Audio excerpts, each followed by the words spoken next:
Happy Friday and welcome into the PHNX Sun Devils show, guys. Shout out to OG's Brands, the official sponsor of Flavoring Fridays. Head on over to ogsbrands.com to see their full lineup, including their two newest devils, the OG's Naturals and the Big OGs, and find out where you can purchase. Guys, if you're new here, I'm Anthony Totri. We got Erik, Ruby, vibing, and we got DJ Jacob Franklin pushing all the buttons and making the magic happen. Potentially, DJ Danielle could join us as well. But we've got a jam-packed show for you guys today. If you're new here, do us a favor. Hit that like button, hit that subscribe button, leave a 5-star review. Let us know what you like about this podcast. I see we've already got some diehards in the chat. Donald's here. Been a minute since we've had Donald. Welcome back. Welcome. I know Sharon and Short Bus are probably going to make the trek over here shortly if they're not already in the chat, guys. While we're talking about PHNX diehards, now is the time. Head on over to gophnx.com today. Sign up. There's a little diehard tab where you can go ahead. You can become a member, and not only are you going to get access to the diehard Discord, which is just like the YouTube chat that we got going, except it is 24/7, 365, and it's not just for ASU. We got the Wildcats channel. We got the Coyotes, the Cardinals, the Suns. We got everything under the sun when you are a diehard, including exclusive content. We've got discounted merch, discounted events. We have it all over at gophnx.com. We got Marlon subscribing today. Love that. We got Donald also saying Anthony's hiding from feral people, that closet of a room. Yeah, man, I'm hiding. Okay, I'm hiding from all the Wildcats that find their way into my mentions and in my DMs at all hours, all year long. Erik, you look like you're hiding yourself a little bit too, man. I'm just, I'm in the corner of a bedroom. I'm not really hiding myself. I think lighting-wise, it seems like I'm actually out in like the open. Somehow, even with the window, it looks like you're 6 feet underground. Like, Does it really? I'm not sure. Yeah, it kind of does. It looks like you're like kind of in a bunker of sorts. Saul keeps me in a dungeon under the building. We have to keep you in witness protection for the amount of U of A fans exactly that you piss off. Even though it's a long way from Tucson, they still come to just find you specifically. So we move you like 6 different locations a day, basically. Yeah. You can't stay for more than 4 hours. You just move me from compound to compound. Is that what happens here? Yeah, basically. Absolutely. It's a safety procedure. It is what it is. Look, they keep me in witness protection because of the way that I piss off Wildcat fans and the way I piss off DNVR Buffs fans and Colorado fans. But that's no different. It's Friday. And we're going to continue doing what we do, and that is talking about Arizona State. We'll also maybe taking a jab or two at the Arizona Wildcats. I know we got Clint in the chat. Go Beavs. Y'all welcome. Give Tinkle an extension. Yes, we will get to what the Oregon State Beavers did to the Arizona Wildcats and ASU basketball here in just a little bit. But I want to start things off with the title of today's episode, and it is ASU more of a football school than the team down south, than Arizona? And you know what prompted this, Erik? Tell me.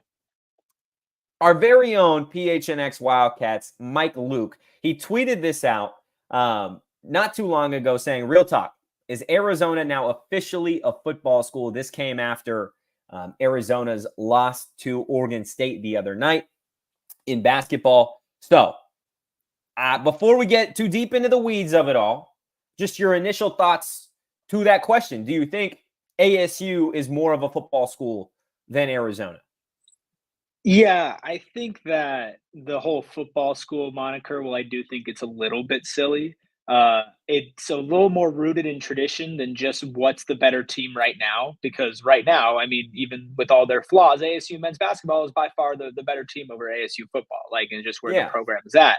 But historically, for ASU football, they've reached higher highs. They've been more consistent, and we've seen some great stuff from ASU men's basketball, women's basketball alike. But overall, football has always kind of been ASU's thing, and actually probably a stronger suit in its history than where it is currently.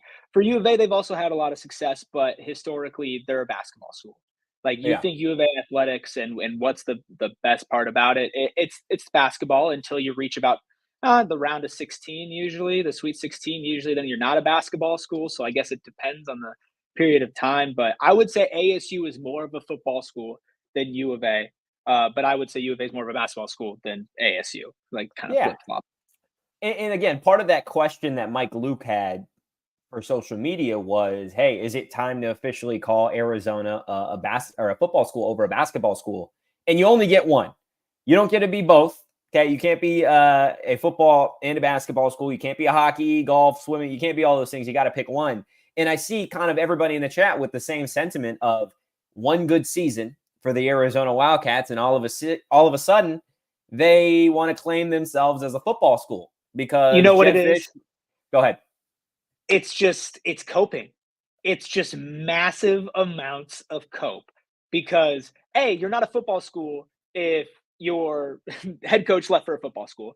Yeah. And B, you are so disappointed in your basketball team, you cannot fathom the fact that they lost to Oregon State, who was in the bottom of the Pac-12 power rankings that we put out earlier this week.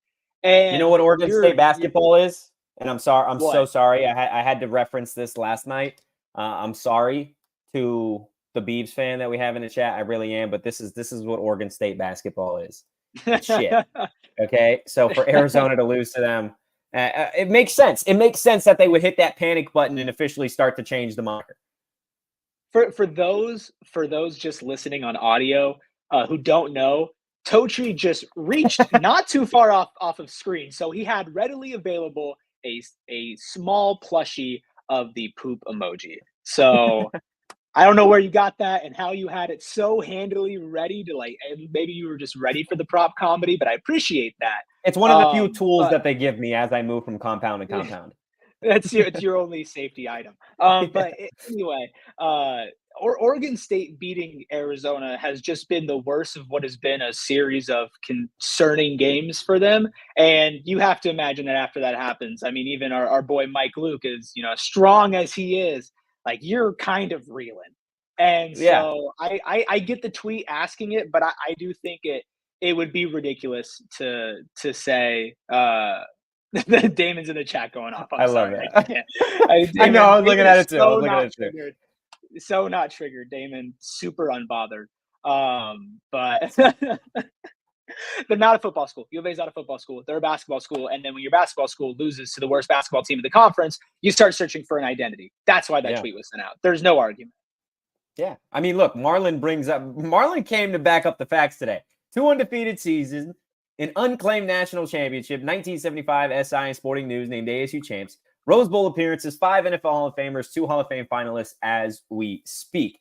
Look, in this take could maybe I get people may disagree with me on this. When ASU fans, U of A fans, regardless, I think when it comes to a state in a rivalry, I feel like when you have this conversation of is ASU more of a football school than Arizona, the same way that would Oregon have the same argument, is Oregon more of a football school than Oregon State, right? There can only be one if you're having that question raised.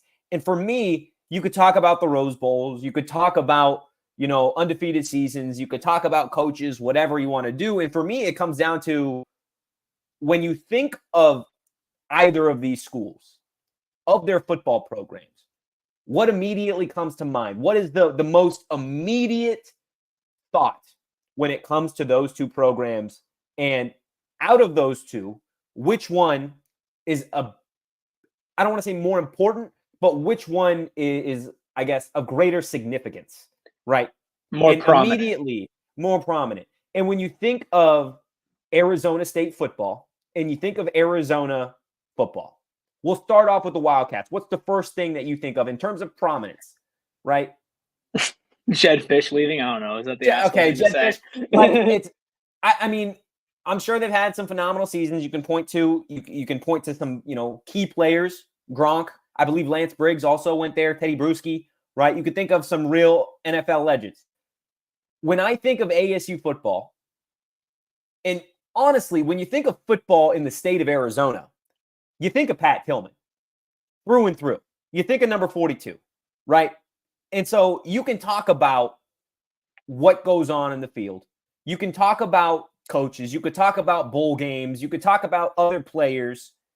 But the fact of the matter is, Pat Tillman is so etched into the history of Arizona football as a state, whether that be with Arizona State or the Cardinals, that I don't necessarily think that there is anything that the Wildcats could do unless it was natty after natty after natty to really start to chip away at what Arizona State football means nationally, right? Because when you think of that and you think of this conversation of is ASU more of a football school than Arizona, football normies, right? Very fair normies. That's what I'm gonna call them.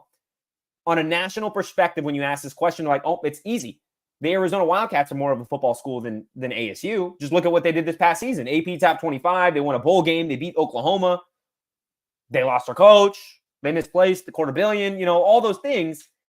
And when you think of ASU, you don't even think about what happened this past season. You're like, oh, 42, that's Pat Tillman. That's where Pat Tillman was. They got the statue, right? Like American hero. And that's just what ASU football is. So anything that comes with it, Rose Bowl appearances, great coaches, great players, Brandon Ayuk, Jake Plummer, like any of Terrell Suggs, any of that follows just furthers the idea that Arizona State is more of a football school. And in reality, it doesn't matter what Arizona does. They can go be AP top 25 teams for the next 15 years. And when it comes down to the conversation of Arizona versus Arizona State as a football school, it's always going to be Pat Tillman. And there's not really anything that the Wildcats can do or say to change that. Yeah, I mean, that you are right. Like, he is a figure that is more recognizable. Like, he's even partially like transcendent to ASU as well, to where he is just kind of his own entity. And then also, of course, hails from ASU, which is that umbrella effect.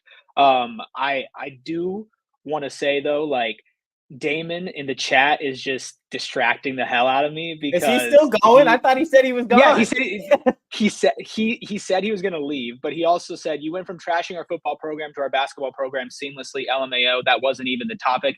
Damon, you're worried about the wrong thing. You should be worried about the fact that I can do that seamlessly. The fact that I can go from trashing your football program to your basketball program without reaching. More about you. That's the problem. More about your program. That's not. Don't get mad at me. So yeah, don't get mad at me. Okay, get mad at the fact that your teams are letting you down, and I can sit up here and I don't have to reach to talk crap about them. So I'm sorry, Damon. I know you're not mad. But like, to me, also, you think of on-field moments. You talk about like football, like legend, like players in the NFL. ASU football is also the only one to be a very integral part of one of the best sports movies of all time. I'm a Sun Devil, man. So I just do think that in college football culture, and of course, like with time, things can change. But I also think that if U of A has 15 years of success ahead of them, I also believe ASU is going to have a similar 15. So I don't think that there would be enough separation created from U of A being a good team. But I think that it's part of the college football culture. ASU football is a deeper part of its history on the stats page, in the championships page, and then also in the culture part, that it's not really a conversation. No, and a lot of the conversation stems toward recency bias, right? And you can't, again, my favorite part of this to Mike Luke, and credit to Mike Luke, because he's always just going a step further. I love it. Love that guy.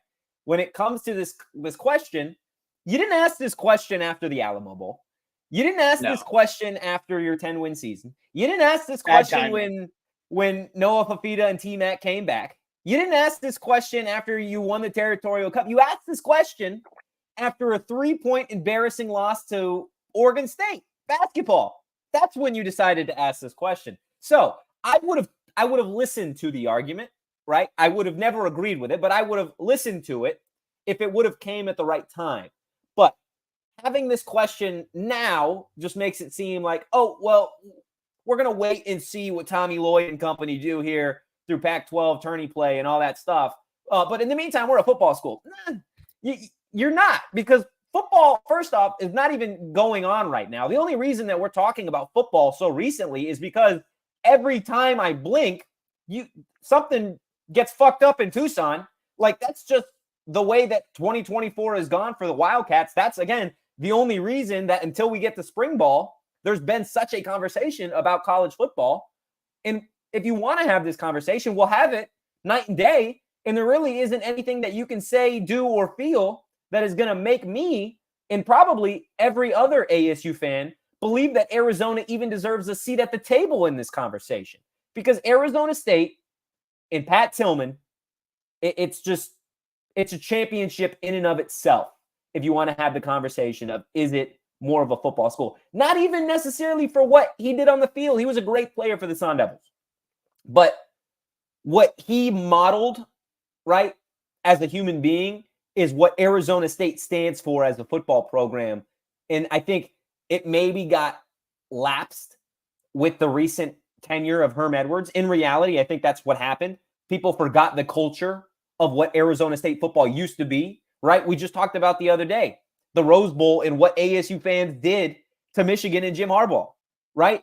Like, that is culture. That is Arizona State football. So what you saw from ASU under Herm Edwards, they got away from that. They got away from that culture. So maybe, that is a hall pass for Arizona fans and college football normies to sit here and say that Arizona is more of a football school than ASU. But when it's all said and done, if Kenny gets it back to even close to what it used to be, to the culture, the toughness, the mentality, and the passion that ASU football used to be, then you, like I said, you can go sit at the kids' table for this conversation because that's where the Arizona Wildcats belong. Yeah, it's also tough, the timing. I think above all else, you answer your own question by when this question was posted. If you if you were posting it after the win, when Jed was still there, and you're like, man, the momentum of this is really strong. Like, that's what's making me say this, not, oh my gosh, I can't mentally handle the fact that my precious basketball team just lost to Oregon State. So now I need to ask an existential question about who we are as a school and as a program. Well, we also don't have $250 million. So you know what? You can identify as broke. You can't be a basketball school, a baseball school, a football school. You are a broke school. Damn. That's tough.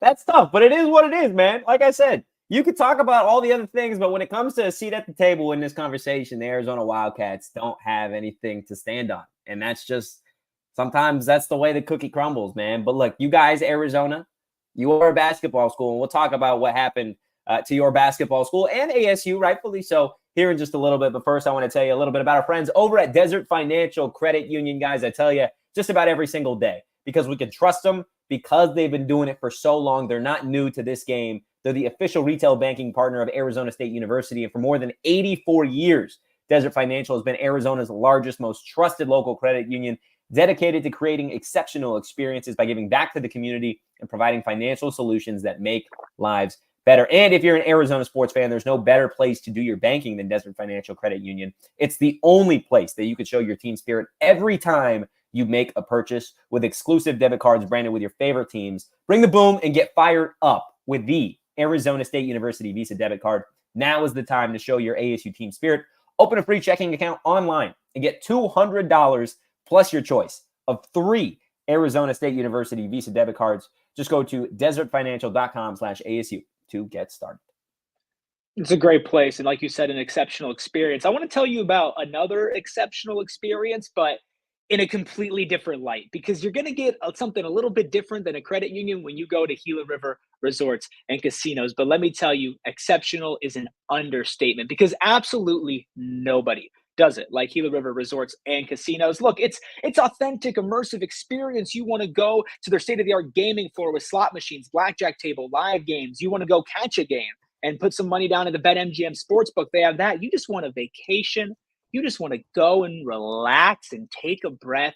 You can go poolside. You can stay in their nice rooms and eat at many of their dining choices, from upscale to approachable, poolside, steakhouse, like a new adventurous one, Honey and Vine, at their Santan Mountain location. Listen, exceptional is understatement. You do you at Gila River Resorts and Casinos. Every time I've been out there, it has been a good time. And we host many events there. So if you want to dip your toe in, come out to one of our events and see what it's all about. I would highly, highly recommend that. You can get more details. Go and visit playathila.com for those.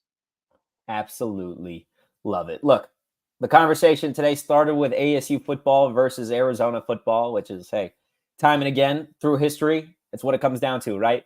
Greatest rivalry in college sports and college athletics, the Territorial Cup. I do want to talk basketball here for a little bit, just because it was a wild evening, not just for the ASU Sun Devils. So if you joined us for our post-game show last night, we talked about ASU's big loss to Oregon, kind of what went wrong. And in reality, if you missed it, what went wrong is Jose Perez was the only Arizona State Sun Devil to get off the bus and play basketball. Everybody else seemed to leave their talent and their passion for the game on the flight. So hopefully that's not what happens against Oregon State here in just a couple days. But when it comes down to ASU basketball, Erik, because you weren't on the post-game show, I do want to get your thoughts on the game in reality, where Arizona State goes from here, because we've talked about it on camera, we've talked about it off camera, what ASU needs to do to get into the NCAA tournament, and their tournament chances took a big hit last night.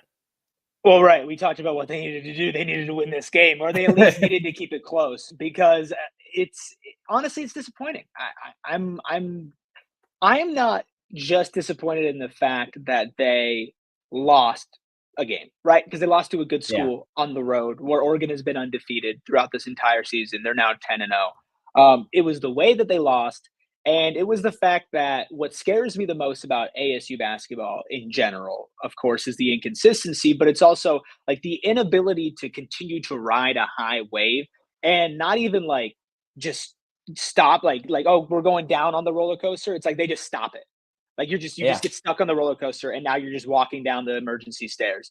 It was exactly what I didn't want to see, because I felt like it was the team that you could watch and be like, oh yeah, there's like, you never want to watch a team and go, there's no chance to make the tournament, right? And if they play the way that they played last night, they're not There's no like chance. they're not sniffing it. They're not sniffing it, right? Like we talked about how they're kind of a four-headed monster, and there's very like equal distribution between those top four guys, and it's rare for a college basketball team to get that. To only have one of those guys really play up to their stand and their ability, it sucks. It doesn't matter who it is, right? Because this was a game for the top spot in the Pac-12.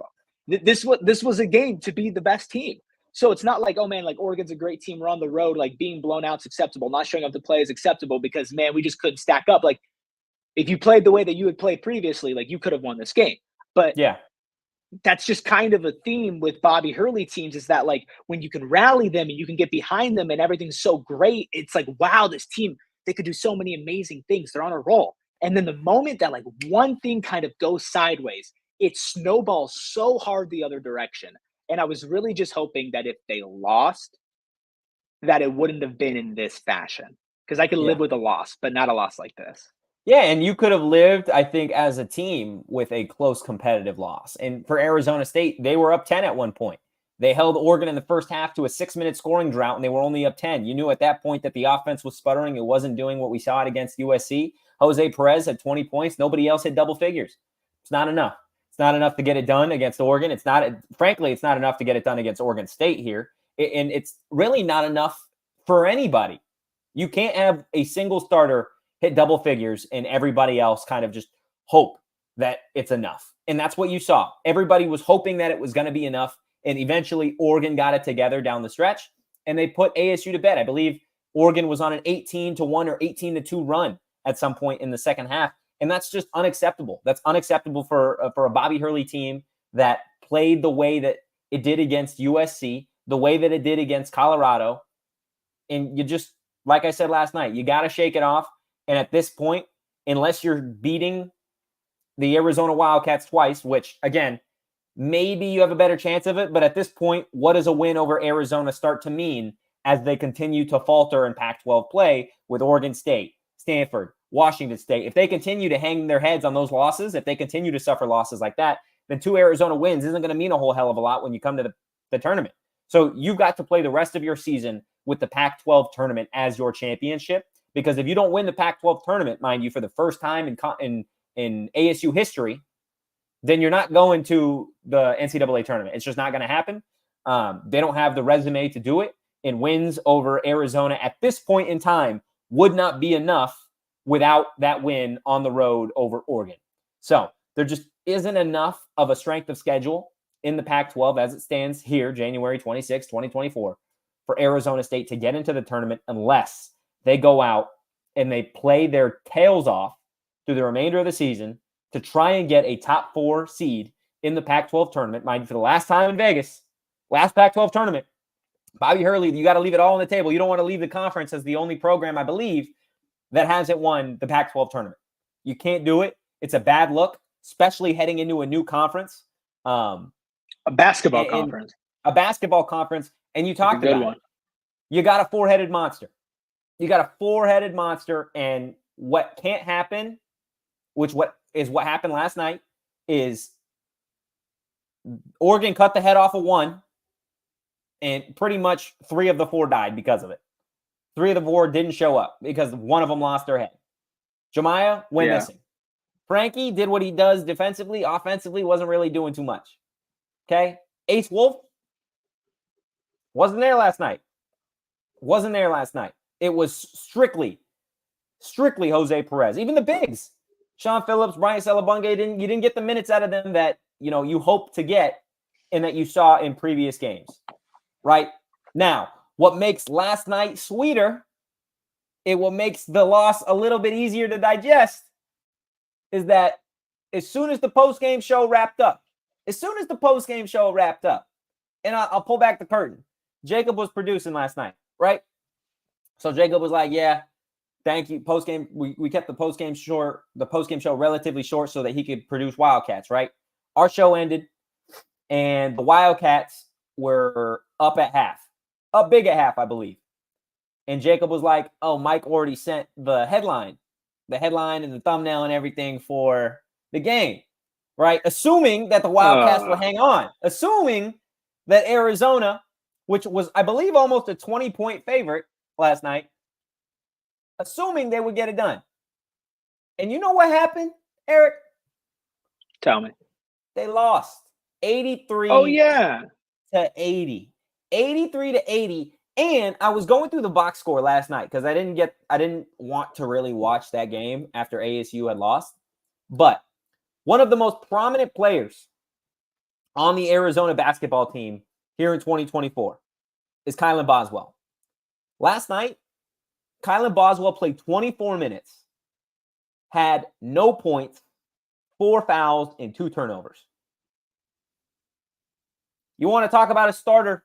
We talked about ASU starters not getting it done. Arizona didn't get it done. Kylan Boswell didn't get it done. I saw the fan base going after Umar Ballo, not only in the Wildcats chat, but really everywhere. So it's everywhere. It's panic time for Arizona. And when you talk about, college basketball as it stands right now for these Valley teams, Arizona State, Arizona, Big 12 basketball is ahead next season. The rivalry is what it is. One of these teams has to figure it the fuck out, and they got to do it fast. Otherwise, together are going to be a laughing stock moving into this next conference. ASU already playing from behind because of what DFA is as an arena and because of the whole snail race to leave the Pac-12. So I think when it comes down to Arizona State basketball moving forward, yes, you're obviously playing for seeding in the Pac-12 tournament, but you're also playing for a little bit of pride, and you're playing for the reputation of the guys to come after you next season in the Big 12, man. They got to figure it out, and they got to figure it out fast. I mean, you're also, if you're ASU, like somewhat playing for your coach. Not saying that Bobby's going to get fired if they don't succeed this year, because I don't think that there's an inclination of that now. I do think that there's a certain ceiling that this team could reach with Bobby at the helm, and I haven't really seen stuff shown to me otherwise to say that. And I know next year's class is, I mean, they're in the comments in the chat saying it's damn near historical. It's a really, really good class. And so you want to probably give him a chance to coach the class that he recruited. But at the same time, man, like your identity shows after a couple years, and it's been more than a few now, where Bobby Hurley coach teams just aren't consistent. They fall off a cliff, or they're at the top of the mountain and there's nothing in between. There's no journey. There's nothing that's a part of that. So if they just fall off this season, if they just stop and okay, we're just not that team anymore, then you're gonna look at Bobby and you'll be like, what happened? Yeah. And then if you go into next season and it's the same pattern with better players, at that point, then you're probably looking at ASU basketball looking for a different coach, because at that point you're a decade in and you've given him the best resources that you can, as far as like, these are your players. What do you do with the players? Obviously, the actual resources around the program uh, should be increased.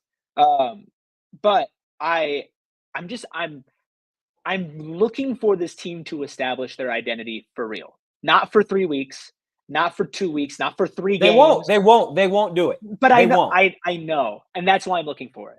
I know they won't. And the only way that I will be convinced otherwise is if they actually change. And that's why I'm not going to be convinced. I don't think they're going to win the Pac-12 tournament. And to be honest with you, if they win the Pac-12 tournament, I don't have faith in them to have some sort of massive success in the actual tournament at the end. And as great as it would be for Bobby to have that Pac-12 title, for ASU to have that Pac-12 title, like, unless they play from right here, right now, they take this loss on the chin and then they just go hard and they are consistent the rest of the season, I can't buy it. I just can't.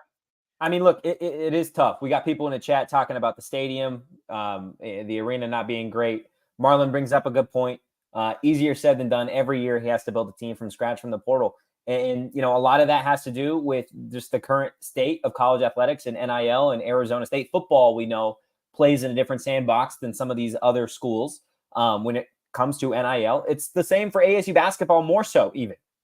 ASU basketball doesn't have the resources to compete with some of these other Pac-12 schools, and it's going to make it even more challenging when you get to the Big 12, a basketball conference, to really, really move the needle with some of these players. So I think when it comes down to Bobby Hurley moving forward, it obviously depends on what happens with the athletic director position moving forward.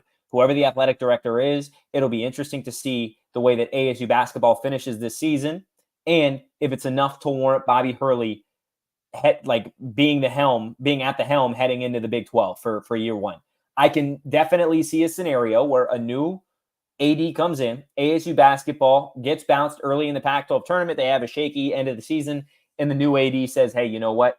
I'm going to make a move, right? We're going to try and transform this basketball program into something that it hasn't been for quite some time. We'll see if that's, you know, how it happens. But to be completely honest with you, I think as it stands right now, I think Bobby Hurley has got himself a job next year. I think he remains at the helm. Part of that has to do with the recruiting class that he has moving forward. And say what you want about him having to go out and get players in the portal. You look at the players that he's gotten in the portal. The stars have been pretty damn good. Des Cambridge was the best player for Arizona State basketball last season. Frankie Collins is the best player for Arizona State basketball this season. Jose Perez, right? Two guys that you could say, you could even argue three. Ace Wolf is probably the third best player on this team. All three of them came from the portal, right? So it's not like Bobby's going out there and getting bums. Let's just take a step back. Before last night's loss, 24 hours ago, this team was tied at the atop the Pac-12 standings with Oregon and Arizona. Two very good basketball teams. So that's where it is right now. And D-Brand brings up a good point.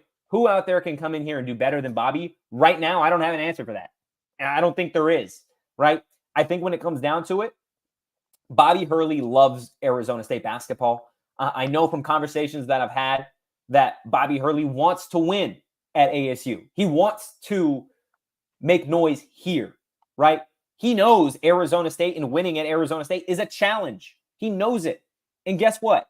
The same way that Bobby Hurley was a player and accepted and embraced every challenge is the same thing that he wants to do here. He wants to embrace and he wants to accept the challenge of winning at Arizona State. The only question becomes, how long do you give him to accept that challenge before you go out and seek somebody else to potentially take that step forward for the program?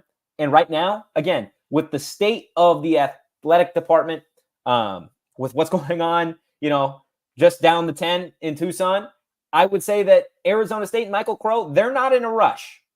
They're not in a rush to make any changes when it comes to the basketball program because there really doesn't need to be, right? And we know the way Michael Crow feels about athletics. That's why it is going to be a waiting game to really see who steps in as the athletic director, and what their motto is moving forward, right? And how they want to approach the ASU administration. And as it stands right now, I think Bobby Hurley is going to be sitting comfortable in his spot. Again, that's just my 2 cents on the whole thing. Part of that is from conversations, and part of that is just kind of seeing exactly what's transpired, over the last few seasons, over the last few years with Arizona State. But when we're talking about comfort, when we're talking about Arizona State basketball and getting through the night, what helps me get through not only the night, but the day as well, Erik? Tell me. BetMGM, making money. Of course. Last night we said, hey, stay away from that tempting Arizona State spread because it looked juicy. They were plus 9.5. You could take that. You could get nice odds for a team that was tied atop the Pac-12 standings, a team that at one point was up 10. But hopefully everybody made some money on the NBA. I know I did. We got the NFL playoffs still going on. BetMGM is the place for you to make some of that money, guys. Still got a phenomenal offer. If you haven't signed up, I tell you about it all the time, and I'm going to tell you about it again. Download the BetMGM Sportsbook app on iOS or Android, or visit BetMGM.com. Sign up and deposit at least $5 into your newly created account and place a wager in the amount of at least $5 at standard odds price. And once you place the bet, you're going to receive $158 in bonus bets regardless of the outcome of your wager. One more time, guys, sign up for BetMGM and use bonus code PHNX. Place your first BetMGM Sportsbook wager through BetMGM Sportsbook mobile app for at least $5, and you will receive $158 instantly in additional winnings regardless of your wager's outcome. Check out the show notes for full details. And now listen to Damon talk about the disclaimer. Promo call 1-800-GAMBLER. Available in the U.S. Call 877-8-HOPE-NY or text HOPE-NY 467-369 New York. Call 1-800-327-5050 Massachusetts. 21 plus to wager. Please gamble responsibly. Call 1-800-NEXT-STEP Arizona. 1-800-BETS-OFF Iowa. 1-800-270-7117 for confidential help Michigan. 1-800-981-0023 Puerto Rico in partnership with Kansas Crossing Casino and Hotel. Visit BetMGM.com for terms. This promotional offer is not available in New York, Nevada, Ontario, or Puerto Rico. So, to Marlon's point, just before we move past ASU basketball, he said they're still second in the conference, and what are we really talking about? And you are right. Like, this has been an overall successful season so far. It's just we've seen successful seasons. And so I think there's a little bit of paranoia built in when you see a team drop off and just drop in a level of play like that. And we're just hoping it doesn't get to the same level as before. Not saying that this season is over or anything like that. Like, it's a long journey. It's a long road ahead. And if you need help getting to the end, might I recommend stopping at Circle K along the way. They're America's thirst shop, and now they have a free membership program. You could save 25 cents per gallon on your first 5 fill-ups with Circle K's Inner Circle, and then you can save 3 cents per gallon every day. And I have it under good authority that if you fill up a lot over a long period of time, that price is going to bump up. You're going to actually save more per gallon, just 3 cents every day. Plus, let's talk about inside the store, not just at the gas pump. You get your 6th free of a selection of Circle K products, pizza, coffee, ice cold fountain drinks, everything that you imagine when you go into a Circle K, you're going to get discounts on. You want to join the Inner Circle for free, by the way. There's no price. You're not paying a monthly subscription. Like, you have to pay a monthly subscription for everything these days for free. Save some money. Download the Circle K app today. Terms and conditions do apply at participating locations, but visit CircleK.com for more details. I don't know why this is just now coming to me. Marlon Jones. Are you the Marlon Jones, the former Arizona State basketball player? Marlon Jones? The 6'7" forward that played for the Sun Devils? Because that'd be crazy if we just had you in the chat the entire time and we didn't. Come on the show, bro. Come on. It's crazy, if that is you. If that it's is got to you, be. It's got to absolutely be. Reach out to at Anthony Totri or at Erik Ruby and let's talk. That's crazy, He says, man. yeah. He says, crazy, dude. What's up, dude? dude? Man, that's awesome. That's awesome. Yeah, hit me up, man. We'll have to get you on the show sometime. Absolutely. Dude, but look, absolutely. Part of what we love about Fridays here at PHNX is Hot or Not. It's our favorite segment. It's one of my favorite segments that we have all week long. And for those of you that are new here, okay, Hot or Not is pretty much a time where our producer, our lovely producer, gives us 3 segments or 3 topics, and we just kind of go nuts, okay? We just kind of go back and forth on what we agree or disagree is going on in the random world of all things PHNX. Okay, so do we have Danielle behind the Mac today, or do we have? There we go. There we go. Friend. What's up? What's up, Danielle? Yeah. So I just came straight from class, so I am here. I'm ready. I'm ready to go, man. I survived the fire. That was fun. I know. Congratulations. Who's Yeah. been hot this week? Who's been hot this week? Oh man, so who's been hot this week is definitely the Phoenix Fire Department. Yeah. Shout out the Phoenix Fire Department for saving my car. I was really afraid of my car. I wasn't so much afraid of my car as I was my camera, but we made it. Not for sure is Craig S. Morgan. Yeah, taking the elevator. I love Craig. He is one of the best journalists to ever live. You should follow his lead in so many aspects of life. Not so much his fire etiquette, his fire safety etiquette. He didn't take the elevator once, he took it twice. So don't do that. Craig. What are you doing, man? What are you doing? I do want to get to one thing before we get to hot or not. Donald talking about we need a 3-headed panel, Totri, Erik, and Big Pokey. I know there's people asking about Shane. Shane's hopefully coming back here in a couple weeks, and that 3-headed panel, that 3-headed monster will look just like this. It'll be me, Erik, and Shane. And it'll definitely be an exciting time for PHNX Sun Devils, especially heading into what's left of the college basketball season and then spring football as well. But in the meantime, me, Erik, Danielle are going to get locked and loaded. Let's go ahead. Let's knock out our first topic here. All right, first topic. Damon. I don't think he's still in the chat. I guess he has defects now. But he came in firing the other day. So he came in and he was like, guys, rap is dead. The genre is dead. So first topic, hot or not. We lost Danielle. Damon, wait, Damon, are you still here? Damon doing his magic. Damon cut your Wi-Fi or what? Bro, are you here, Dan? Can you hear us? Oh, we can't hear you. Oh no, that's incredible. Guys, Damon the definitely Wildcats did fans that. got to her. Damon definitely did that. Give me a thumbs up if I'm right, Danielle. Are you asking if that take is hot or not? If the rap is dead, take hot or not? Can I get a thumbs up? Is that the question? Oh, and now I got fireworks. Okay, I got fireworks going. This show has completely gone off the rails. I don't know. Totri, I'm gonna let you take us first. On the topic of if rap is dead, is that where we're going? Is that take? Is it right? Is it hot or not? No, because I was sitting in the office in the studios with Damon when he was having that conversation, and I agreed with him. I think currently, I just don't think the hip hop rap music is what it used to be, man. Like, and I'm not even talking about like late 90s, early 2000s. I'm talking like when we go back and we look at even when we were in high school, right? Kendrick, J. Cole, like that was peak rap for me. And now what? Now I agree. I think that's a totally acceptable take. You know, I'm gonna play both sides here, as I do a lot of the time. Overall, as a genre, it's at the worst that it's ever been in its history of existence. Without a doubt, the worst that it's ever been. But there's still really, really good, innovative rappers out there right now. They're just harder to find because there's an overabundance, and that's kind of music and streaming in general. So I'll agree with the take, but I'm not trying to discredit all currently. But a vast majority and a lot more than usual is crap. So I'm going to say that take is hot. That's valid. Hi, Danielle. Do we have you back here? That's right. Can you hear me? Yes. Yep. Let's go. We can hear you. I have no idea what happened there. Anyways, like I said, Wildcats cut your Wi-Fi. Man, I tell you. Okay. So this one is we had this discussion on Coyotes recently. Karaoke. Ooh. Karaoke, hot or not? Are you guys big karaoke fans or not? Oh man. And if the answer is yes, you have to say your go-to song. Okay, go ahead, Erik. You can start with this. Okay. Again, very situational. You got to be with the right people. You can't be in the right mind state. In the right mind state, whatever that might mean, that you have to be in for karaoke.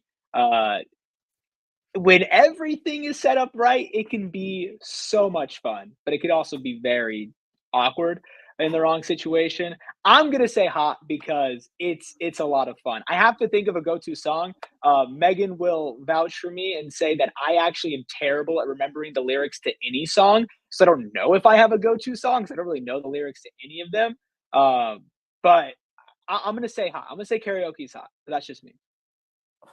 This is tough. I think I'm leaning toward Donald, man.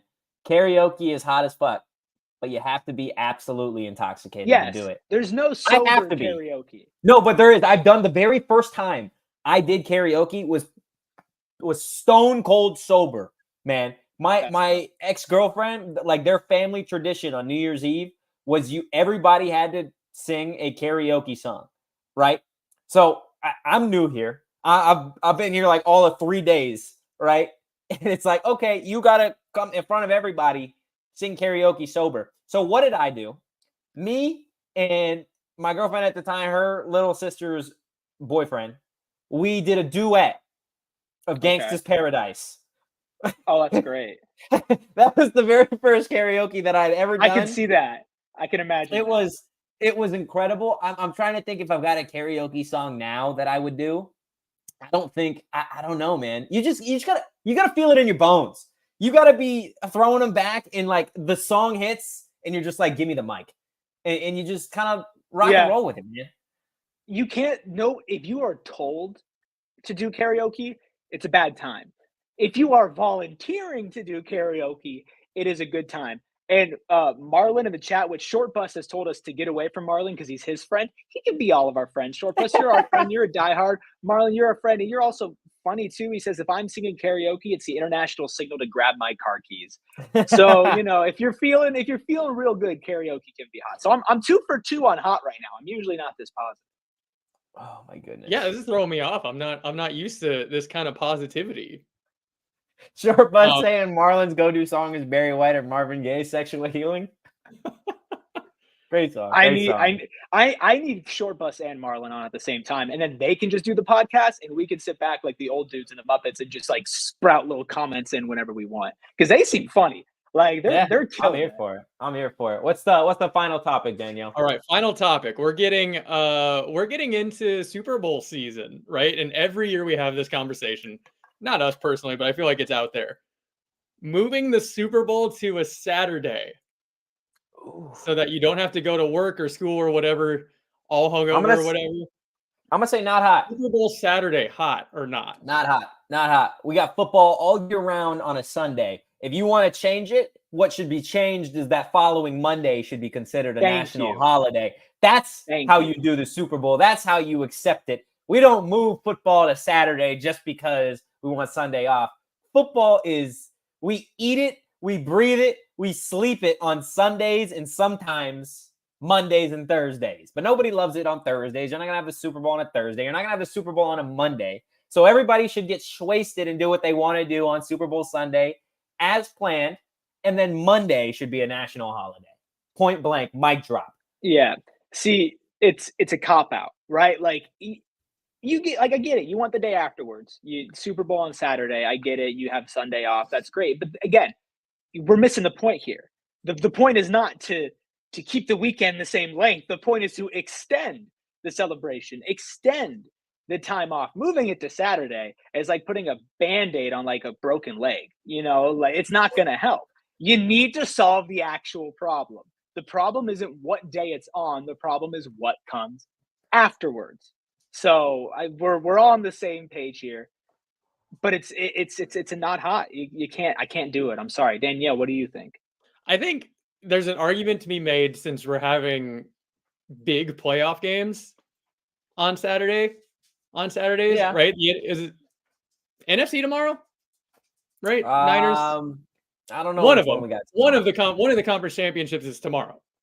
Like, why not at this point? And also, like, make Friday a national holiday at that point. I don't know. I'm all for just the whole first week of February. I work in sports. I don't get 3 day whole weekends month. anyways. I got to work the next day anyways. So like, but it's not. It's way easier for us. I will acknowledge it is way easier for us as people who work in the sports that when the Super Bowl happens, we just come in the next day. We're still talking about the Super Bowl, like, and then we just move on and talk more sports. Like that's what you probably do anyways. You got Marlon in the chat talking about every job knows the productivity on a Monday after the Super Bowl is pretty much non-existent, right? It's why the only task is clearing your emails. Like, it's the truth. It is the absolute truth. Sharing Super Bowl 4-day weekend. I'm here for it. I don't think you're going to find anybody complaining. But guys, that is going to do it for Hot or Not. And that is also going to do it for today's episode of the PHNX Sun Devils show. We really do appreciate everybody in the chat, not only today, but I want to give a special shout out to everybody that's been new here all week long, from Marlon to Debrem, some of the other folks that we've had in the chat, Brian, etc. Like, you guys have been super, super awesome. Do us a favor. If you want to keep this conversation going, like I said, just ask some of our PHNX diehards, Sharon, Donald, Shortbus, about getting into that PHNX diehard Discord. It really does pay for itself. Not to mention, we do have some exclusive PHNX Sun Devils content that is going to be coming strictly for our diehards here in the next couple of weeks. But in the meantime, guys, hit that like button, hit that subscribe button. If you enjoy the content, we will be back on Monday. Give us a follow at PHNX_Sun Devils. You can follow me on social at Anthony_Totri. You can follow my main man, karaoke, Erik Ruby, at Erik Ruby. That is Erik with a K. You can follow both DJs, Jacob Franklin at Jacob_Franklin4 and DJ Danielle at Abrica Danielle on social media, guys. But as always, have a phenomenal Friday. Go Devils, and peace. We all silly like the mayor.